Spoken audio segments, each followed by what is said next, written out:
Nous allons très rapidement lancer la construction de la prison pour les détourneurs des deniers publics. Prison Yamibi. Et je suis content que Mme Rose ait déjà entrepris des démarches dans le sens de la construction des prisons. Elle a effectivement fait référence à la construction de la prison pour les femmes, mais nous pensons que la priorité, c'est plutôt la prison pour les voleurs d'État. Nous avons pu en 13 mois réaliser, entre autres, le soutien de la justice militaire dans la poursuite en justice des auteurs des actes répréhensibles à tous les niveaux. Finalisation et publication du code d'éthique et de bonne conduite. Poursuite de la mise en œuvre de la politique de défense. Mise en place d'un fonds de soutien aux FARDC comme l'une des mesures d'application d'un compte d'affectation spéciale dans le cadre de la mise en œuvre de la loi de programmation militaire. Avec toute déférence, je remercie Son Excellence Monsieur le Président de la République ainsi que Madame le Premier ministre d'avoir porté leur confiance sur nous, moi et les vice-ministres, pour venir les accompagner à cette lourde responsabilité. Nous allons devoir vulgariser la stratégie nationale de promotion des exportations, parce que vous savez, ce ministère, c'est le levier de la croissance économique. Nous venons du ministère de l'Industrie où nous avons été à la base des grands programmes, notamment la politique industrielle et le plan directeur d'industrialisation. Et c'est donc ce ministère-là qui assure la production intérieure. Aujourd'hui, les pétentique est lié directement au numérique. C'est un développement important qui rentre dans le cadre de l'alignement de tout ce qui se passe globalement. Donc la RDC est sur une très bonne voie.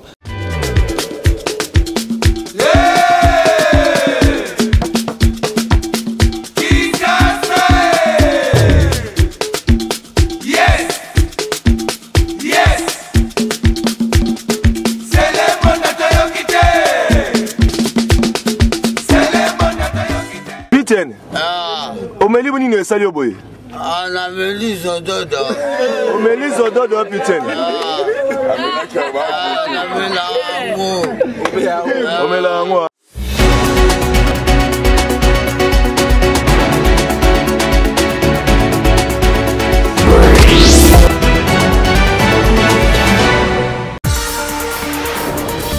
Tout le plaisir est pour nous de vous présenter ce nouveau numéro de votre magazine d'information sur la PSB Télévision. Madame, Messieurs, bonsoir et merci de nous faire confiance.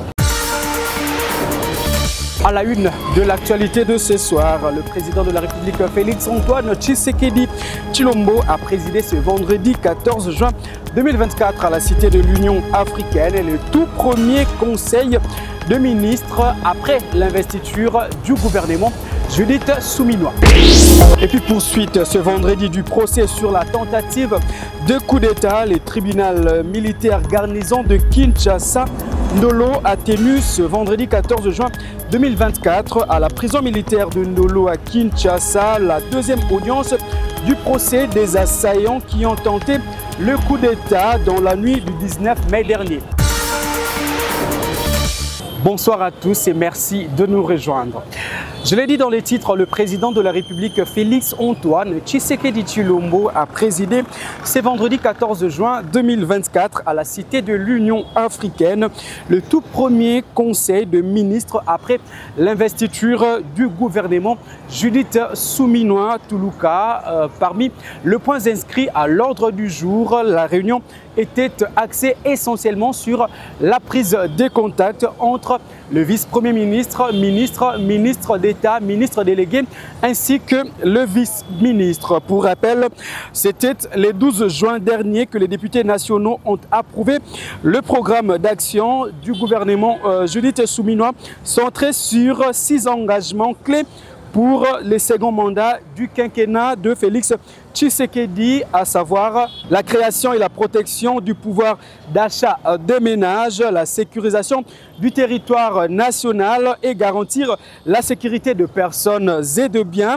améliorer les territoires pour une meilleure connectivité, assurer l'accès aux services sociaux de base, renforcer les capacités des services publics, gérer de manière responsable et durable l'écosystème face au changement climatique. Voilà tout pour les 6 engagements du nouveau gouvernement qui s'était réuni en premier conseil de ministres cet après-midi. Les cérémonies de remise et reprise entre les membres du gouvernement, l'on en compte beaucoup et on en parle encore dans cette édition, mesdames, messieurs.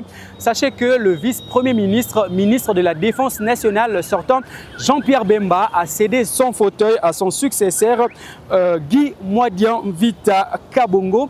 C'était au cours d'une cérémonie présidée par les 2 personnalités au ministère de la Défense nationale et des anciens combattants.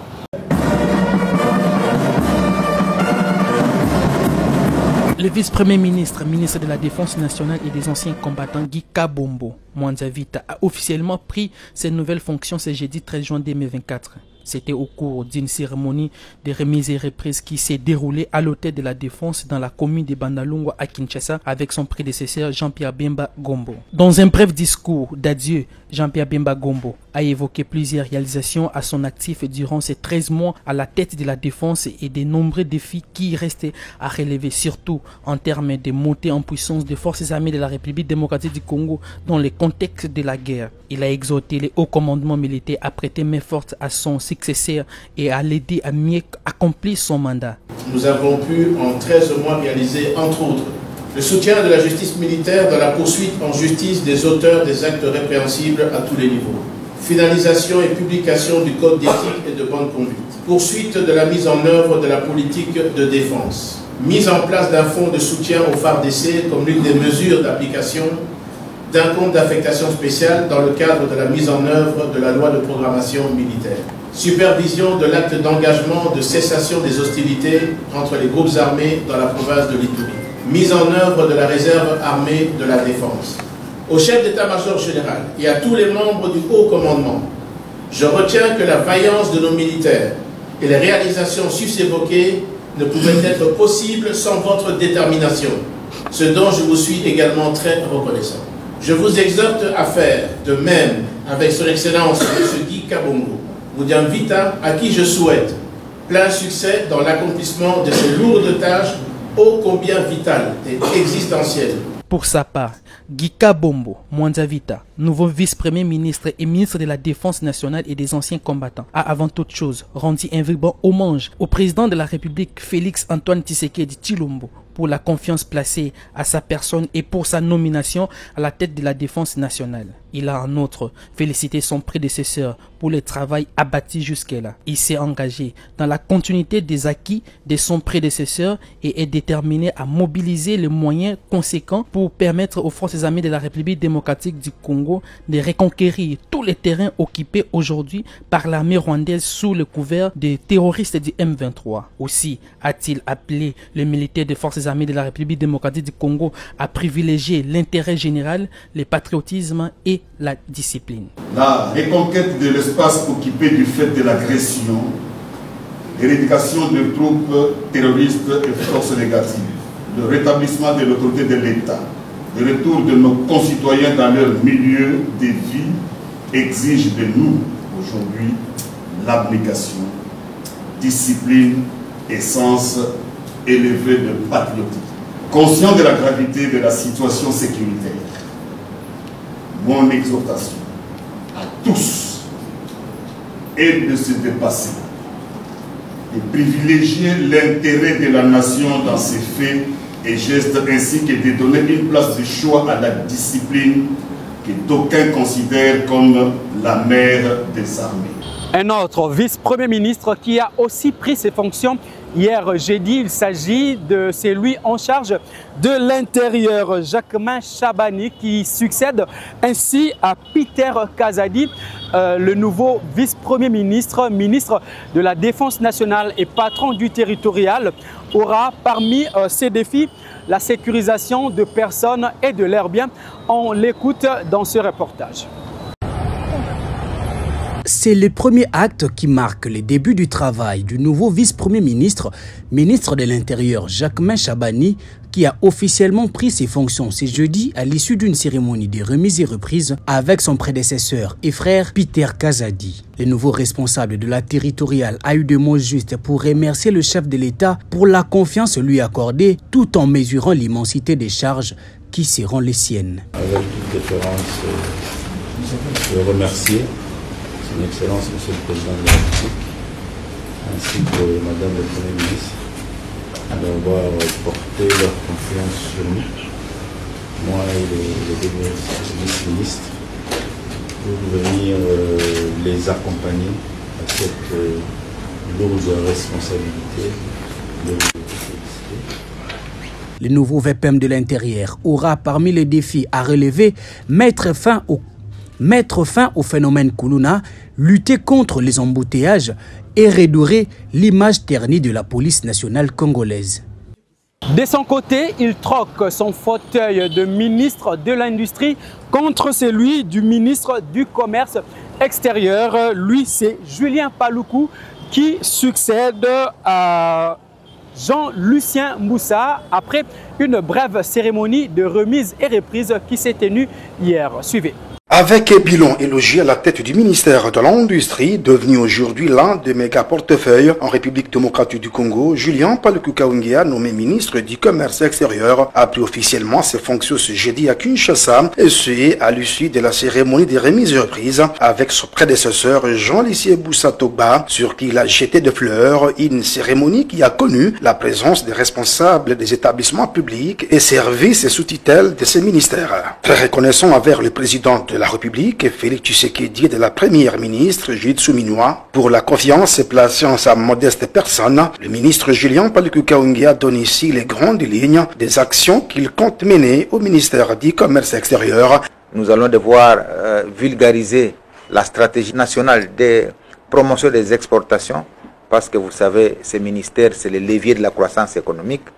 Nous venons du ministère de l'Industrie où nous avons été à la base des grands programmes, notamment la politique industrielle et le plan directeur d'industrialisation.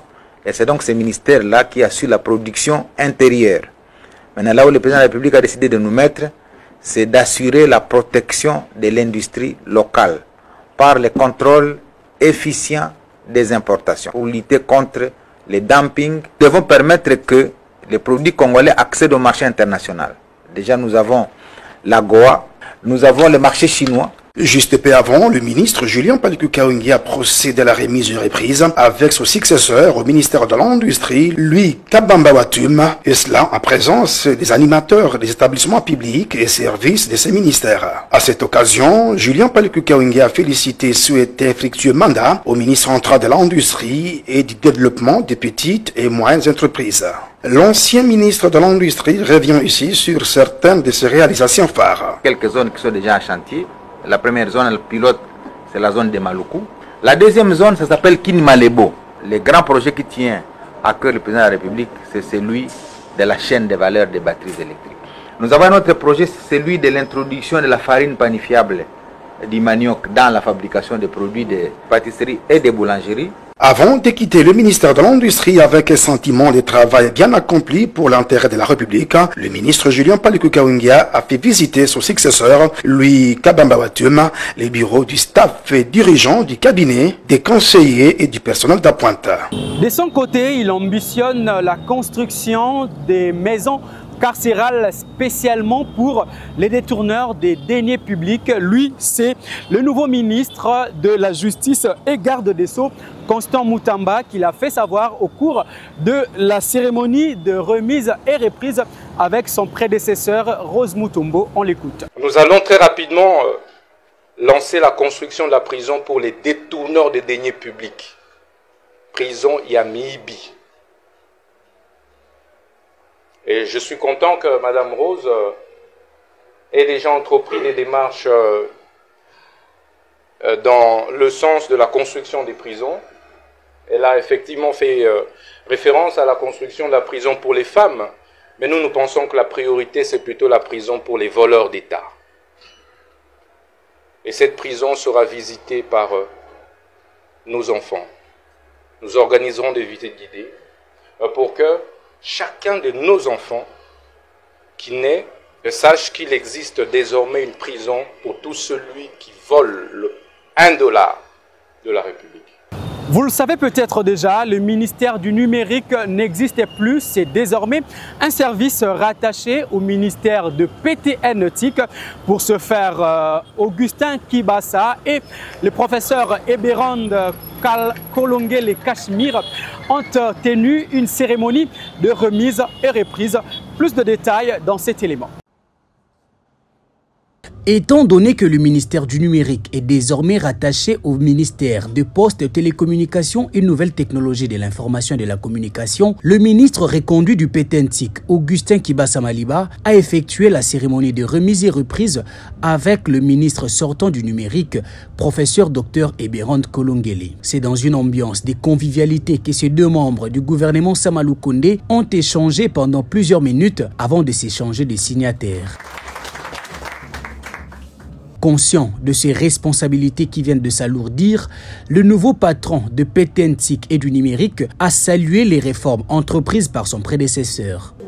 Le temps pour moi de remercier très sincèrement le président de la République pour m'avoir fait confiance encore une fois afin de mener à bon port la transition numérique dans notre pays. Et bien entendu, toute ma gratitude à la Première ministre qui m'a honoré, étant donné qu'elle a bien voulu que je fasse partie de son gouvernement. Le numérique est un levier important du développement dans le monde actuel en perpétuelle mutation. Et peu avant cette cérémonie, le ministre de PTN-TIC et numérique, Augustin Kibasa Maliba, a reçu en audience une délégation de la société RTL Afrique venue lui féliciter pour sa reconduction au gouvernement souminois. Voilà, c'est une visite de courtoisie. On est venu présenter nos félicitations à la reconduction de son Excellence, le ministre de PTN-TIC et des numériques. Vous constaterez que c'est un développement important qui, en fait, rentre dans les bonnes pratiques en matière de télécommunications. C'est le fait qu'aujourd'hui, les PTN-TIC est lié directement au numérique. C'est un développement important qui rentre dans le cadre de l'alignement de tout ce qui se passe globalement. Donc la RDC est sur une très bonne voie et je profite de cette occasion justement pour remercier le chef de l'État pour sa vision de mettre le numérique parmi les priorités de l'État et ça s'est traduit justement par la jonction du PTN-TIC et du numérique. Donc en tant qu'RTL Afrique, nous pensons que c'est un message très très positif, c'est un message qui a été très très bien reçu et c'est pour ça qu'on s'est dit qu'on vient personnellement pour pouvoir féliciter son Excellence. Évidemment, on a abordé plusieurs questions sur l'inclusion digitale, l'inclusion financière et le numérique justement. Ce sont des termes assez globaux et englobalisants, mais je pense qu'on a eu une très bonne réunion et on a fait des bons entretiens. Oui. Je dirais une continuation de la collaboration que nous avons et il y a beaucoup de projets en cours pour pouvoir développer l'inclusion financière, continuer à le développer et digital dans le pays et évidemment continuer à avancer dans le numérique. Donc nous avons notre département le plus important, c'est pour ça qu'on est venu voir le ministre pour pouvoir le féliciter. Évidemment, comme vous l'avez dit, on a discuté de plusieurs questions. Donc il y a tellement beaucoup de choses à faire, il y a tellement de choses à réaliser, et notamment dans les domaines de l'innovation. Donc voilà, on a fait le tour.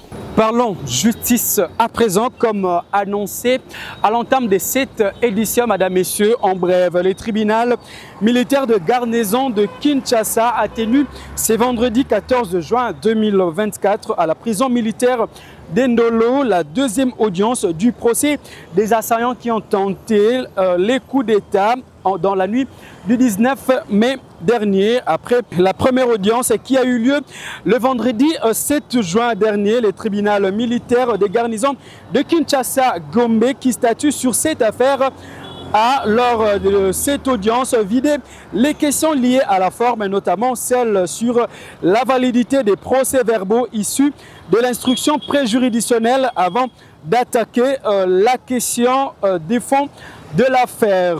La première audience était essentiellement consacrée à l'identification des prévenus qui sont au total au nombre de 51, parmi lesquels 3 sujets américains, un Canadien, un Britannique et un Belge. Leurs informations et leurs infractions et peines qui pèsent sur eux leur ont été informés. Rappelons également que lors de la première audience, le tribunal de garnison de Kinshasa avait noté plusieurs griefs contre les présumés auteurs de cette tentative de coup d'État raté, dont 3 ressortissants américains reprochés d'avoir commis plusieurs actes de violence à l'endroit de 3 policiers au niveau de Delvaux à Kinshasa dans la nuit du 19 mai dernier.